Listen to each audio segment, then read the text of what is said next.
Once a businessman was completely in debt and his business was on the verge of closure. Very worried and dejected, he was sitting in a garden and was thinking that someone would save his company from closure. Then an old man came over there and said, "You seem very worried. Please tell me your problem.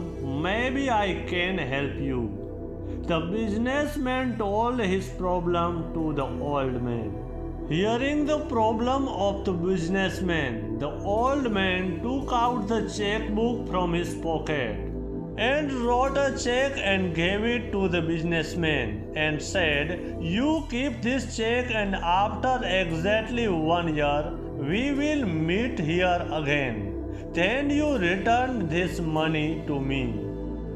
When the businessman saw the check, his eyes widened. He had a check of $50 million in his hands, which was signed by John Rockefeller, the richest man of that city. The businessman could not believe that the old man was none other than John Rockefeller, the richest man in the city. He saw that old man around, but that person had left. The businessman was very happy that now all his worries are over and now he will rebuild his business with this money. But he decided that he would use that check only when he needed it very much and had no other option. The despair and worries of that businessman had gone away.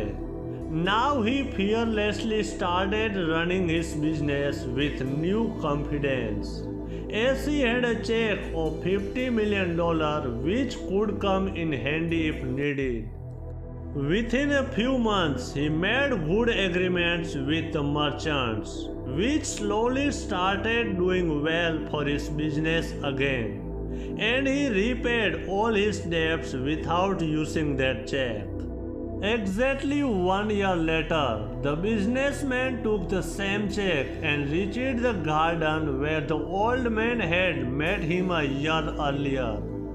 There he found that old man, the businessman, returning the check and said, "Thank you for helping me in bad times. This check of yours gave me so much courage that my business got back on its feet, and I never needed to use this check."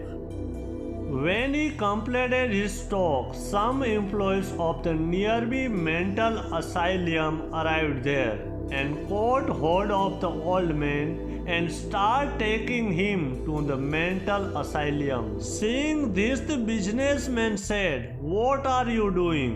Do you know who is this? This is the John Rockefeller, the richest man in this city." The employee of the insane asylum said, "This is a lunatic who thinks himself to be John Rockefeller. He always runs to this garden and tells people that he is John Rockefeller, the famous person of this city. We think it fooled you too." The businessman became numb after listening to the words of the employee of the mental asylum. He could not believe that the man was not John Rockefeller, and that the check on which he had been comfortably taking risks in his business for a year was fake. He kept thinking for a long time. Then he understood that it was not the money on which he got his business back, but it was his fearlessness and confidence which was within him.